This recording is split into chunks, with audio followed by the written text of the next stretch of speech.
सावधान, सोशल मीडियावर ट्रोल करताय, तुमच्यावर फौजदारी गुन्हा दाखल होऊ शकतोय। नमस्कार, मी उदय ओंकार।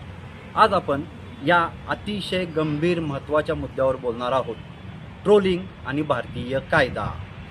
सोशल मीडिया आणि इंटरनेटच्या या युगामध्ये ट्रोलिंग ही एक सध्या खूप गंभीर समस्या बनलेली आहे। एखाद्या व्यक्तीला सोशल मीडियावर हेतुपुरस्सर त्रास देणे, चिथावणी देणे, त्याचा अपमान करणे, तो करत असलेल्या चांगल्या कामाची जाणीवपूर्वक टिप्पणी करणे, टीका करणे, हे काम काही ट्रोलर्स मंडळी हे हेतुपुरस्सर करत असतात।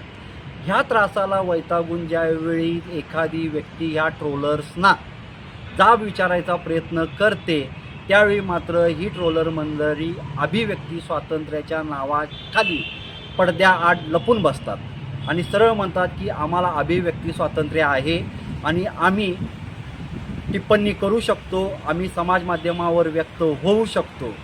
पण खरंच अभिव्यक्ती स्वातंत्र्य आणि भारतीय कायदा ह्या गोष्टीला परवानगी देतो का?